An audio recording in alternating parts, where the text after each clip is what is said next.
Good afternoon.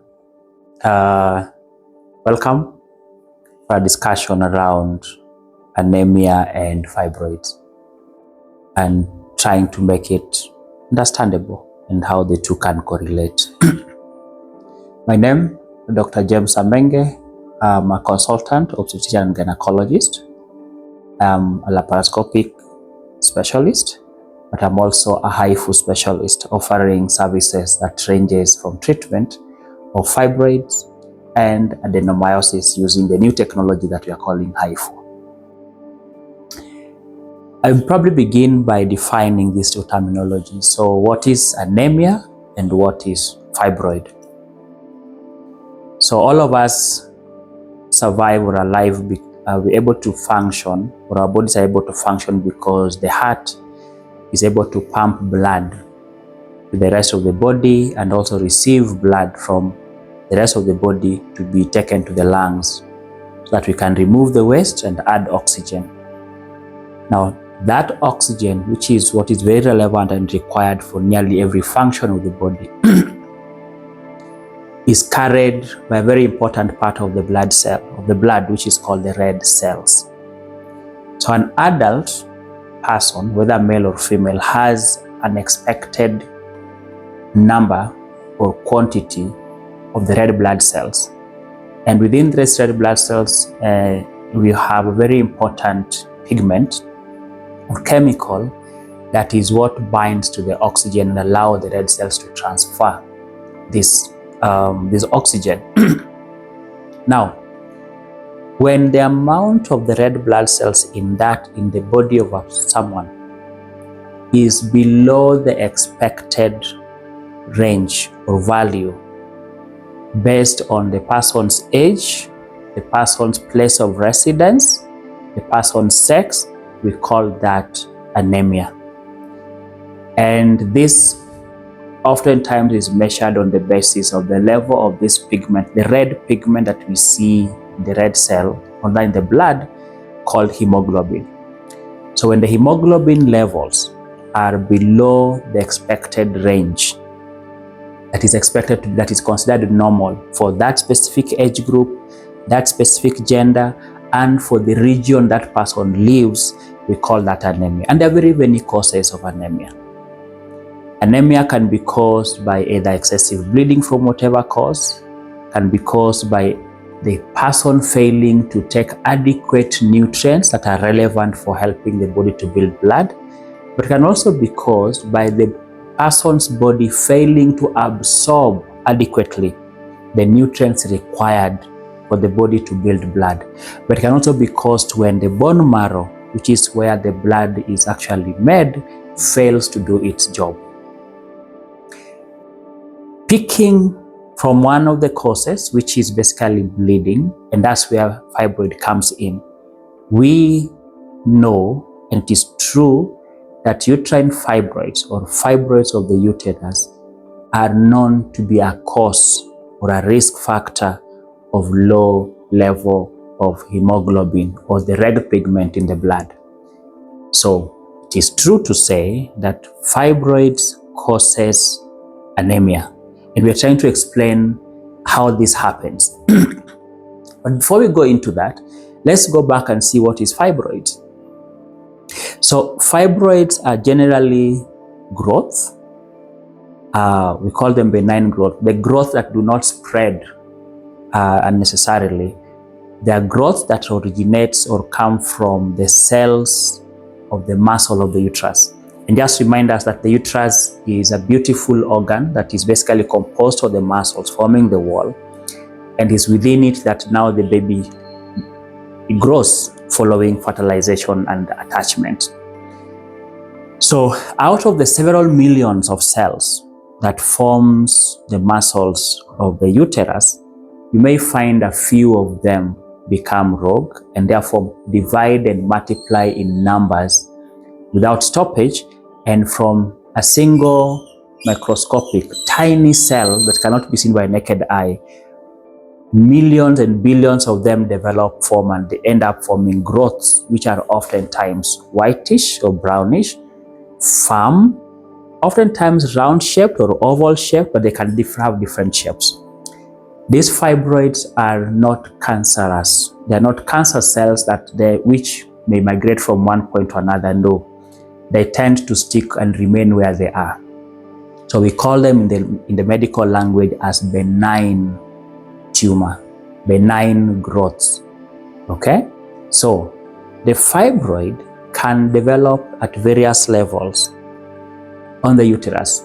So one, you can find the fibroid on the outer aspect of the uterus, and I wish probably was able to get a model will be able to show us that, maybe that for the next time. But you can have a fibroid on the outer aspect of the uterus. It can also be within the muscle, the body of the muscle wall of the uterus. But you can also find a fibroid more inside of the uterus, with a portion of it inside the wall, a portion of it into the cavity where the baby usually grows. But you can also find the fibroid completely into the cavity. When I talk about the cavity, I mean the space inside the uterus where we expect the baby to grow. The space inside the uterus, which usually is what is shed off during the monthly period in a woman who is still in the reproductive stage. That's fibroid. And they can be one, they can be several. So the number can differ. We've talked about the location, we've talked about the number. The size can differ. You can have a small sub-centimeter fibroid, but you can also have a large fibroid that is several centimeters, 20, 30 centimeter size of a fibroid. Of course, the bigger they are, the more likely that they are meant to cause symptoms. The bigger they are, the more likely that they undergo changes which can result into pain, and that may come to different issues of symptoms. So you said the fibroids can be different sizes. The fibroids can be in different numbers. The fibroids can be located at different positions within the uterus, either on the outside, the wall, within the wall, the muscle wall of the uterus, as well as inside.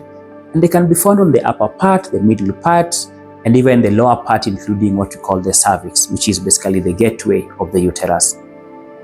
Now, depending on the location, one of the commonest symptoms of fibroid is bleeding. And the bleeding in this case can be two forms. Either for a woman who is having their menses, they have menses that are heavy. So if previously they were changing 1 pad or 2 pads in a day, now they're changing 4, 5, 6 pads in a day. Initially the pads were not probably soaked.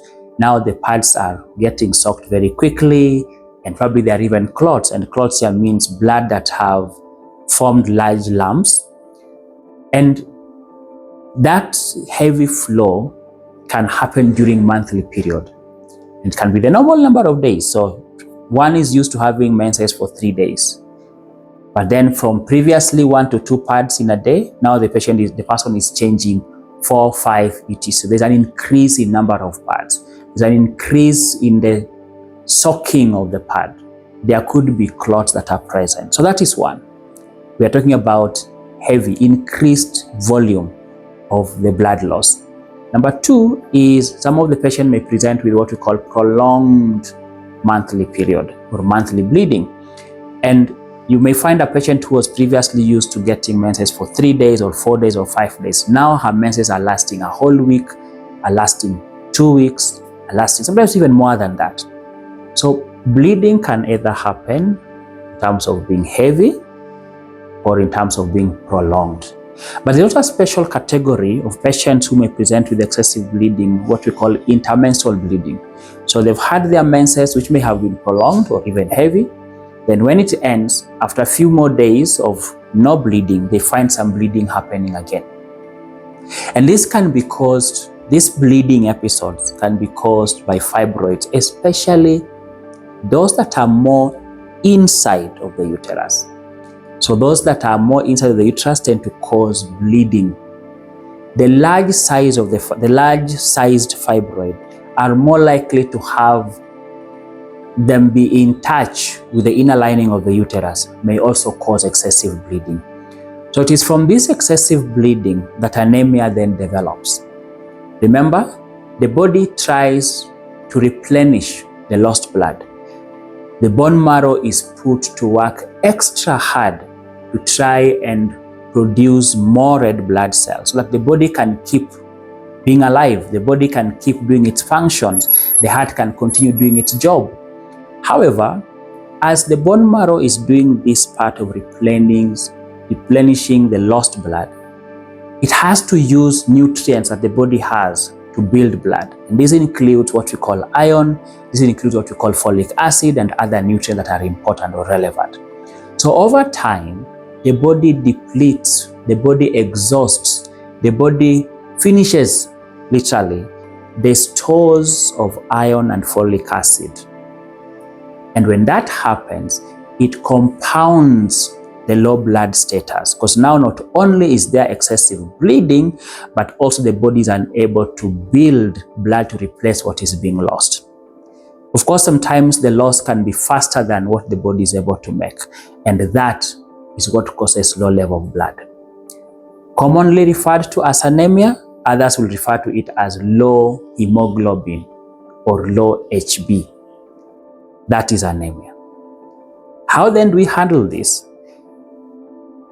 There is a cause to this anemia. So one would definitely want to know what is the cause of this anemia.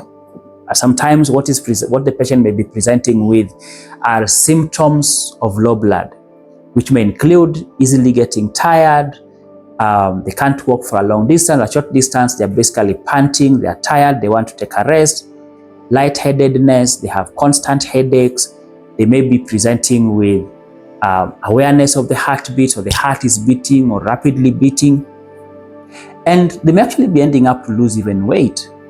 In a prolonged state, even the quality of the hair is reduced. The heart tends to actually fail to work at some point and they develop heart failure, with the leg swelling, some difficulty in breathing, chest pain included. So there are various levels of symptoms of anemia depending on the severity, how long they've been anemic, and these are very critical things to take note of. Then how then do we make a decision? How do we know that indeed this person has anemia? One is from the doctor's history taking. So history is where the doctor is speaking to you and asking you questions, engaging you to get more information. That can give the doctor more than 60-70% a certainty that indeed you're dealing with anemia for this particular case. But then we go ahead and examine this patient. This patient tend to have much whiter palms, much whiter the red of the eye. Their tongue is much whiter, so we call that pallor. Okay, they are pale, right? And then number two, of course, there'll be other examinations that we'll be able to do. We may want to find out what is causing this pallor. And to help us do that, we then end up going to the laboratory. And one quick test that is done in the laboratory that can help us know is called blood count, complete blood count. Others can call it hemogram. Basically, they nearly mean the same thing. Very small salient differences that could exist. So a hemogram or a complete blood count. So what is in the complete blood count? So we have the various blood cell lines that are counted. We know the value, so the white blood cells, the platelets, the red blood cell. But the hemogram goes above, not just in showing us the level of hemoglobin or the level of the red blood cells, but also helps us to appreciate what type of anemia this patient is suffering from. And oftentimes, as I described how fibroids may cause anemia, remember, from excessive bleeding to overconsumption of the store of the important nutrients like the iron and the folic acid, the beta 12 and such. And so there's a spectrum. So the hemogram is able to give us a picture of what the nature of the anemia is. And from there, we are able to know what do we need to do. Now, the evaluation does not end at just making a diagnosis that there is anemia or the type of anemia. We need to know what is the underlying cause of this anemia. And one of the common things, especially for the female, among the things that we'll take in the history taking will include how are your monthly periods, how they've changed, okay, in terms of the duration, in terms of the amount of blood lost, in terms of the pads you're using. We'd want to know much more about it in terms of what family planning or contraception you are using, okay? So that gives us understanding whether is it likely that there's a gynecological cause of this anemia, okay? Of course, there are many other causes of anemia that exist, which may not be the topic of discussion today. So if we suspect that there is a possible or a likelihood of a gynecological cause, especially where there's excessive bleeding, then we may want to do an ultrasound. And an ultrasound allows us to create images or generate images using special sound waves. And from there, we are able to tell from the uterus whether there are solid masses, we are referring to as the fibroids. Where are they located? How many are they? What size do they have? And we are able, therefore, to make a decision that indeed, beyond any other possibility, they are likely that these fibroids are the cause of the anemia. And so the management then becomes into two parts. One, you want to restore health. And in restoring the health of this patient, you want to bring up their level of blood to normal. And depending on the level, they may be given blood, what we call blood transfusion, but they can also be given what we call hematinics. The supplements that we believe is what is lacking can also be given, whether that is the iron, that is the folic acid.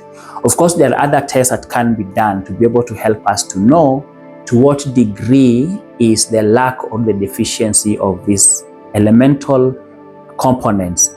How much deficient are they, so that we know what to give.